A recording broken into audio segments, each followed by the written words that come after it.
de tener esta oportunidad de conversar reunidos por nuestro común amigo, maestro Paulo Freire, pero también creo que unidos por este deseo de fortalecer la solidaridad y la articulación entre el norte y el sur, y los sures del norte y los sures del sur, que podemos juntarnos para tratar de pensar que es posible un mundo diferente y que la educación puede contribuir a eso.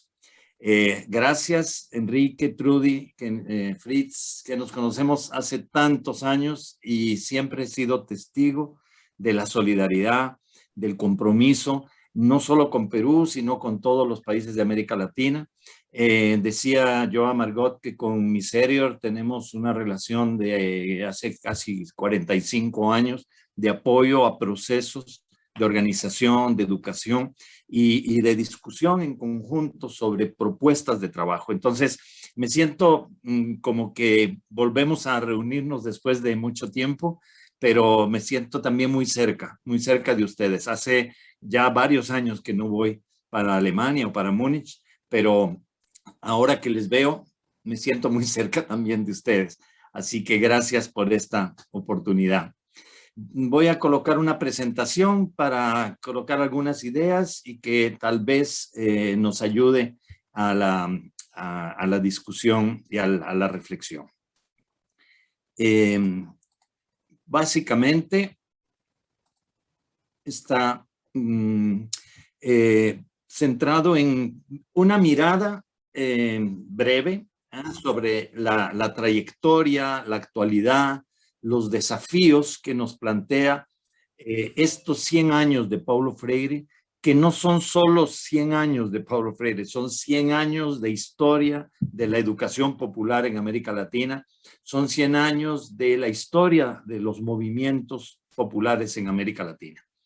Y por eso, en homenaje a la solidaridad, al cariño de una alemana latinoamericana también, que creó el Instituto Paulo Freire de Berlín, quería esta presentación traerla a ella presente, esta gran compañera, amiga, querida, que efectivamente creía en que es posible hacer una educación transformadora para un mundo nuevo, un mundo diferente. Ilse está ahora con nosotros, nos acompaña con su sonrisa, con su energía y con su compromiso. Gracias también a ella por lo que nos ha ayudado en este trayecto. Entonces, pensando en qué cosa podría ser interesante para ustedes y para nosotros conversar, pensé en que podíamos hacer una rápida pasada sobre algunos elementos centrales de la vida de Paulo Freire, relacionándolo también con algunos elementos centrales de sus obras. Entonces, aquí rápidamente tenemos un cuadro donde yo he identificado algunos periodos importantes de su vida que ubican el contexto histórico de Paulo Freire, porque a veces se habla de Paulo Freire como si no fuera histórico y no tuviera su propia historia. Y creo que su historia explica mucho su pensamiento. Entonces, antes de entrar a ver elementos de su pensamiento, ver algo de su historia. Del año 46 al 57, cuando Paulo Freire tenía entre 26 y 36 años, él, imagínense, en esa edad, el jovencito Paulo Freire, estaba trabajando en el Servicio Social de la Industria, que era un programa de la Cámara de Empresarios de la Industria de Recife, en el nordeste brasileño, en una zona de mucha pobreza y con trabajadores en condiciones muy malas. Era un programa de asistencia social. Y Paulo Freire se forma en ese programa trabajando en proyectos de educación, en proyectos de ayuda alimentaria, en proyectos de vivienda, y él encuentra en ese momento con trabajadores en condiciones muy, muy terribles, lo que él llama la cultura del silencio. Y él entonces queda muy impactado por ese encuentro con esa pobreza y también con la falta de respuesta de la gente ante esa situación. y que le hace decir que era un reencuentro con la situación también de pobreza que él vivió después de la guerra mundial y la crisis que hubo en Brasil y bueno, en todo el mundo en los años 20, y que él vivió en esa pobreza y le hizo reencontrarse con estos trabajadores. Pero en ese proceso él también inventó, creó otras formas de participación para no hacer un trabajo asistencial, sino hacer un trabajo de participación. Podemos después conversar algunos ejemplos. Por ejemplo, los círculos de cultura surgieron allí en ese momento. Luego, ya del año 62 al año 64, Paulo Freire pasa a ser el secretario de Extensión Cultural de la Universidad de Recife, que ha sido el primer programa de extensión universitaria de Brasil.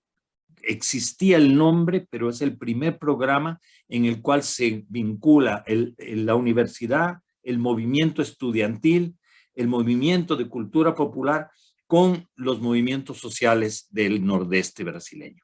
Y ahí se desarrolla la experiencia de alfabetización en una comunidad que se llama Angicos en el estado de Rio Grande do Norte, que se hizo famosa porque decía que en 40 horas se habían alfabetizado 300 personas adultas, lo cual era cierto, pero lo más importante era que era una alfabetización pensada en un sentido totalmente distinto a la tradicional, que no era solo aprender a leer y escribir, sino que se trataba de leer el mundo, leer la vida para poder escribir la historia. En ese momento, Paulo Freire no solo trabaja en alfabetización, sino que también él piensa un sistema educativo que abarcaba desde la niñez, desde preescolar, hasta la posgraduación universitaria e incluso un instituto internacional. Entonces, muchas veces se piensa que Freire solamente tuvo esa experiencia, esa propuesta de alfabetización, pero hay que entender que él tenía esa propuesta más amplia. Y por eso él es llamado a coordinar el Programa Nacional de Alfabetización en Brasilia. Y viene el golpe militar a un mes y medio después de su nombramiento y el programa no logra existir. Y entonces él pasa del 64 al 69, una etapa también muy importante, la del exilio en Chile, donde él efectivamente, por la experiencia de alfabetización, lo vincula con la reforma agraria, los programas de reforma agraria en Chile en esos años, se vincula con las universidades y los programas de trabajo social que estaban en un proceso de reflexión muy interesante que luego les voy a contar. Y es el periodo en que Paulo Freire sale de Recife, del nordeste de Brasil, y se encuentra con América Latina y con el debate y la realidad de América Latina en momentos en que está por surgir el gobierno de Salvador Allende en Chile, que abría una nueva etapa política para los pueblos latinoamericanos con la vía chilena al socialismo planteada por Allende en ese momento y por la unión entre marxismo y cristianismo que aparece muy fuerte en ese periodo, ya con la teología de la liberación encaminada. Luego Freire se va para Harvard, no a estudiar, sino a que Harvard lo estudie a él. Y después de unos meses, él se va al Consejo Mundial de Iglesias y ahí reafirma un vínculo que él tenía con las iglesias protestantes en Sudamérica, especialmente con el grupo Iglesia y Sociedad en América Latina, que sacó una revista que se llamaba Cristianismo y Sociedad, donde se empezaron a publicar algunos de los primeros textos de Freire cuando estaba en Chile. El Consejo Mundial de Iglesias y el IDAC, Instituto de Acción Cultural, es un proyecto que Freire en Europa, en el exilio, crea, y vinculándose con muchas gentes en distintos países de Europa, en este caso también con Ilse, él empieza a vincularse con los movimientos de independencia y de liberación africana, muy motivado por la visión de Amílcar Cabral, y se vincula con un gran proceso de alfabetización y de organización de educación popular en África. El año 80 él regresa para el Brasil, dice a volver a reaprender el Brasil, empieza a trabajar en universidades y es nombrado secretario de Educación, ministro de Educación para todo lo que es Sao Paulo, que es una ciudad de casi 20 millones de habitantes. Y él hace un esfuerzo de transformación educativa en el sistema educativo formal de Sao Paulo. Después de un tiempo, él sale, se regresa a la universidad y él funda el Instituto Cayamar, que era un instituto de formación política, y pasa a dirigir también el programa de formación política del Partido de los Trabajadores del PT. Ya para ese momento, en el año 82, 83, se forma el CEAL como Consejo de Educación de Adultos de América Latina, y yo personalmente tuve el privilegio de conocerlo en la fundación del CEAL el año 83 en Nicaragua, cuando se hizo un gran encuentro de educación popular por la paz. Y a partir de ese momento, hasta el año 97, Paulo Freire tiene la posibilidad de construir un planteamiento basado en esas experiencias que por eso tiene vigencia en la actualidad. Muy rápidamente, entonces, también les diría que podemos asociar algunos de sus trabajos, aquí hay nada más indicado algunos, que relacionamos con esas épocas. La tesis que hizo para ser doctor en historia y en educación se llama Educación y Actualidad Brasileña, el año 58. En Chile, él tiene el tiempo de sistematizar la experiencia que había podido hacer en Brasil y escribe Educación como práctica de la libertad. Hay un trabajo que sigue teniendo mucha lectura en los procesos de educación latinoamericanos, que es Extensión o Comunicación, donde él cuestiona ese trabajo vertical, tradicional, de entregar conocimientos en la extensión rural o en la extensión universitaria. Y finalmente escribe en el año 68, pero se publica en el 70, Pedagogía del Oprimido, que es, digamos, su obra fundante de ese periodo. Sin embargo, Freire avanza mucho más allá. De su tiempo de vínculo con África, hay un trabajo maravilloso que se llama Las Cartas a Guinea-Bissau, que son la correspondencia que él tenía con el equipo de alfabetización y educación que se llevaba a cabo allá. Y cuando él regresa a Brasil, él tiene en el año 86 una entrevista con Augusto Faúndez, un chileno, que es maravillosa, que se llama Hacia una pedagogía de la pregunta, donde él hace el énfasis en la importancia del trabajo con los y las estudiantes y la generación de la pregunta y la curiosidad. En el año 90, 20 años después de Pedagogía del Oprimido, él escribe Pedagogía de la Esperanza. Y en Pedagogía de la Esperanza él retoma el trayecto de esos 20 años, hace una reflexión crítica y autocrítica también de lo que él había allí planteado y elabora algunas propuestas teóricas y metodológicas importantes.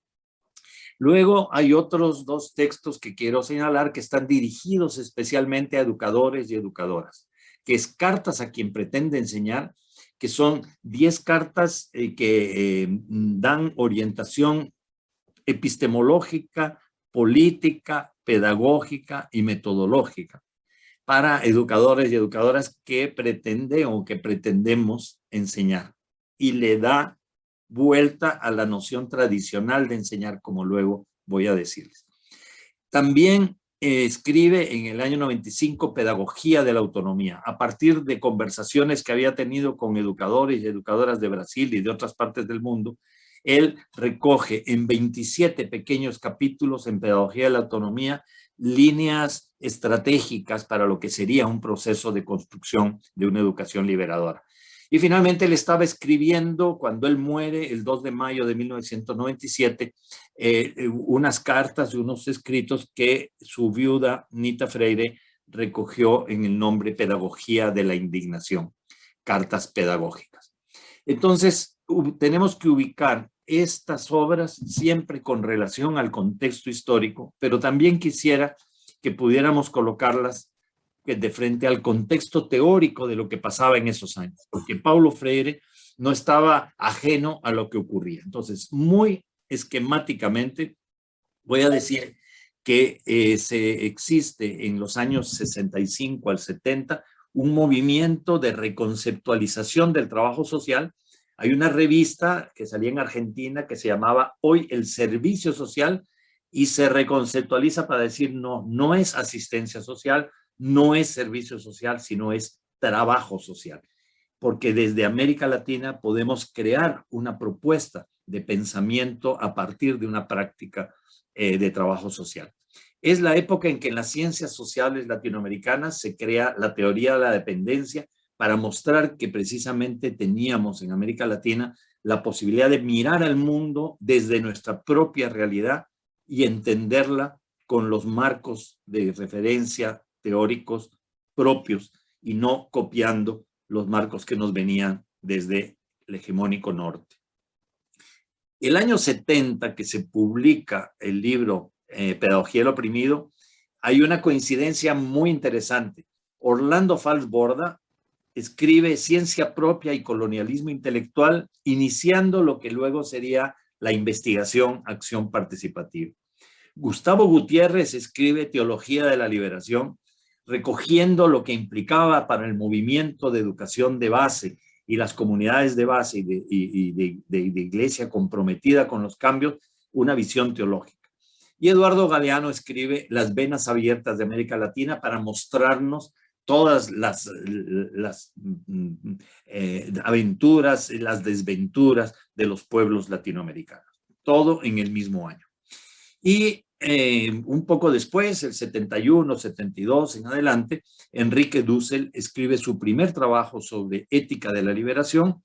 Augusto Boal, que estuvo en Alemania y con Trude y Enrique nos encontramos una vez en Múnich con él, me acuerdo, hace unos años, hace ya bastantes años, escribe Teatro del Oprimido, y Mario Kaplún comparte su trabajo sobre comunicación popular, la educomunicación popular en el Uruguay. Entonces, este contexto teórico se ubica, se relaciona y se vincula con los aportes de Freire, y Freire recibe esa influencia, pero también influye sobre ellos. Entonces, en síntesis, hay algunas problemáticas y desafíos que quiero remarcar. Es un periodo en el cual el trabajo social, la filosofía, la teología, las ciencias sociales se miran desde América Latina, con visión propia, categorías propias. Por otro lado, se empieza a hablar del arte, de la cultura, de la comunicación popular, y se empieza a hablar el término de lo popular, también referido por la experiencia chilena a democracia popular, a gobierno popular, a organización y participación popular. Las comunidades de base hablan que quieren construir una iglesia popular, y por eso no es raro ver que en el vínculo entre educación y política empezamos a hablar de educación popular, desde allí para adelante. Luego les puedo contar, si quieren, cómo fue que surgió propiamente este término, porque no fue Paulo Freire el que lo creó.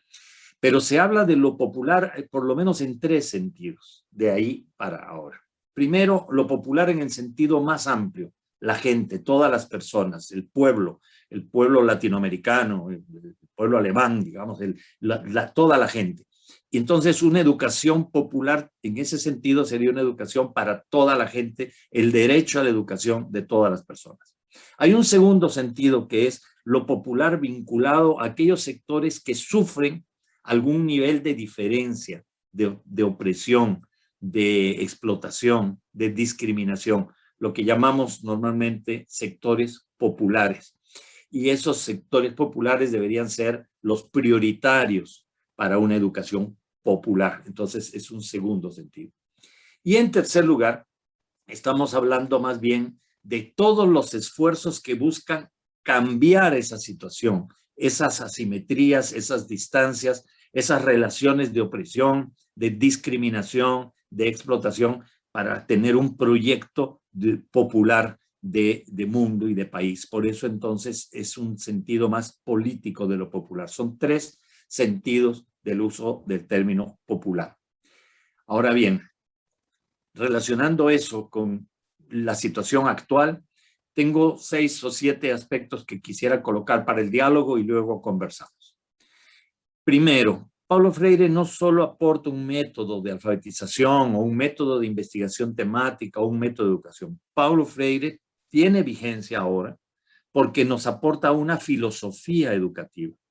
Él elabora un paradigma que es, por un lado, un paradigma epistemológico que sustenta una propuesta ética, política y pedagógica, y también estética para la transformación de la historia. Entonces, no podemos reducir a Paulo Freire solo en la parte metodológica, sino que tenemos que ver en qué nos plantea como una filosofía del mundo, de la vida, y que nutre la educación. Por eso, el elemento central de esta filosofía es el afirmar la historia como posibilidad. O sea, la historia no está predeterminada. Y al ser la historia siempre una posibilidad, Freire nos habla que las personas somos seres inacabados, pero conscientes de nuestro inacabamiento. Y por eso tenemos una vocación ontológica profunda de ser sujetos de esa historia en esa búsqueda permanente de ser más. Entonces, Freire se inspira de toda la filosofía humanista, de toda la filosofía constructivista y de la búsqueda de la construcción de una utopía, pero una utopía puesta en realidad en la historia, con esa vocación de las personas de ser más. Y para ser entonces sujetos de esa historia, necesitamos una educación que sea liberadora y que sea transformadora, que vincule la teoría con la práctica y que sea en ese sentido ética, política, pedagógica y estética. Y por eso en América Latina y el Caribe y otras partes del mundo, por supuesto, podemos encontrar hoy muchísimas experiencias de lo que llamamos educación popular, que tienen el carácter liberador y transformador. Liberador en dos sentidos. El primero, liberarnos de lo que nos ata, lo que nos oprime, nos limita, pero también liberador en el sentido de liberar nuestras capacidades, nuestras potencialidades, nuestras proyecciones como seres humanos. En ese doble sentido es que nos convertimos en seres constructores de la historia porque estamos llamados a actuar y a transformar el mundo en que vivimos. Y eso es la afirmación central de Freire. Y podemos encontrar cientos, miles de experiencias en toda América Latina que expresan de distintas formas este proceso de una educación liberadora y transformadora que llamamos de educación popular. El CEAL, el Consejo de Educación Popular de América Latina y el Caribe, tenemos nosotros en este momento 21 colectivos nacionales, 6 grupos de trabajo, cerca de 200 organizaciones de todo tipo, movimientos sociales, universidades, organismos no gubernamentales, organizaciones de mujeres, grupos de derechos humanos, grupos ambientalistas, muy diversos que expresan educación popular, liberadora y transformadora como un fenómeno que existente realmente en la realidad de América Latina. Pero no solo eso, la educación popular, la educación liberadora, es también una concepción de educación. Y no es una concepción de educación para la alfabetización, es una concepción de educación solamente para personas adultas, no es una concepción de educación para la educación no formal, no, es para todos los niveles, todas las modalidades educativas, las formales y las no formales o las informales. Es una manera de entender el papel educativo en la formación del ser humano como sujeto que comprende, que por lo tanto conoce las causas y busca resolver los problemas, enfrentarse a su transformación. Entonces, la filosofía de Freire tiene todos estos caracteres y por lo tanto va mucho más allá de solo una pedagogía y mucho más allá de solo una metodología. Avanzo entonces con 3 puntos más. Freire nos aporta un elemento fundamental, que es que la educación nunca es neutral y que siempre es política, siempre es un acto político, porque crea poder, pero puede crear un poder autoritario, puede crear un poder adoctrinador o puede crear un poder democrático, puede crear un poder que alimenta más poderes, que es sinérgico. Entonces, no hay neutralidad posible en la construcción de conocimiento, en la acción educativa, en cualquier campo y en cualquier nivel. Y esa es una afirmación central de Paulo Freire porque él dice que entonces propone una práctica educativa que sea sustantivamente democrática, es decir, que lo que hagamos en esa perspectiva sustantivamente vaya creando capacidades democráticas, sea democratizadora y se ejerza de forma horizontal, se ejerza de una forma en que se respetan o nos respetamos mutuamente las personas en ese proceso de construcción. Y por lo tanto, que superamos toda forma de discriminación, toda forma de opresión, de género, de raza, de edad. Por eso la educación popular es una educación abierta para la transformación en todos esos campos, buscando el respeto, buscando la incorporación y la inclusión de todos los seres humanos. Dos cositas más. Que Paulo Freire también nos aporta, y eso es algo en que estamos trabajando mucho, que en la relación enseñanza-aprendizaje, el énfasis, lo principal, no es la enseñanza. Muchas veces nos han dicho, como educadores o educadoras, que nos tenemos que preocupar sobre lo que vamos a enseñar, el contenido de la enseñanza, cómo lo vamos a enseñar. Ahora, la tecnología, cómo vamos a enseñar. Pero Paulo Freire le da vuelta a ese criterio y plantea de que el acto de enseñar es parte de un acto más amplio, que es el de aprender. La enseñanza, cualquier acción de enseñanza, está en función de generar aprendizaje. Por eso, en su libro Pedagogía de la Autonomía, tiene todo un capítulo que se titula Enseñar no es transferir conocimientos, sino crear condiciones para su producción o su construcción. Esto es una perspectiva radicalmente distinta que tiene implicaciones muy grandes en lo que es el proceso educativo en cualquier nivel, en las escuelas, en los colegios, en las universidades, y en lo que sería un enfrentar a esa relación de una educación bancaria, que es lo que critica Freire, en la cual el contenido ya está establecido y lo que hay que hacer es transmitirlo para que se aprenda. El aprendizaje supone crear nuestras capacidades de pensar propiamente como personas. Y por eso, en esta relación, la práctica educativa tiene que ser dialógica, pero no solo en la conversación. Paulo Freire dice, el diálogo no es técnico, es ontológico. Nos hacemos personas en esa relación intersubjetiva y de interaprendizajes. El educador o la educadora no visto como el adoctrinador, sino como el desafiador o la desafiadora. Es decir, que se siente desafiado por la situación que tiene que enfrentar, por las preguntas, por los silencios, por las actitudes, por la problemática que vive, pero que también desafía a los y las estudiantes a profundizar, a analizar críticamente. Y hay una parte muy interesante que en esta línea, que Paulo Freire dice que el educador o educadora debe estimular una curiosidad permanentemente insatisfecha. Es decir, no se trata de entregar las respuestas, sino desarrollar nuestra capacidad para cuestionar, para preguntarnos, para buscar, para investigar y por lo tanto construir nuestro propio pensamiento. Además, Freire plantea que debe ser una práctica crítica, por lo tanto, alegre y creativa. No es posible hacer una educación popular, transformadora y liberadora de forma burocrática, de forma simplemente de cumplimiento, sino desarrollamos una capacidad creativa y por lo tanto tenemos que impulsar procesos siempre innovadores en nuestra práctica. Y el último aspecto aquí es la relación entre el conocimiento existente y los nuevos conocimientos. Dice Freire, cada nuevo conocimiento está siempre en relación con el conocimiento existente antes. Por lo tanto, el educador o la educadora debe pensar qué es lo que saben, qué es lo que quieren saber los y las estudiantes con quien trabajo, de tal manera que la información que yo voy a aportar o la pregunta que yo voy a hacer permita vincular ese conocimiento que ya tienen con los nuevos. No necesariamente para acumularlo, porque el nuevo conocimiento puede sumarse al anterior o puede negar el anterior en todo o en parte. Puede modificar el conocimiento anterior. Entonces, la producción de conocimiento no es un banco de recepción de ideas, sino es un proceso creativo de construcción.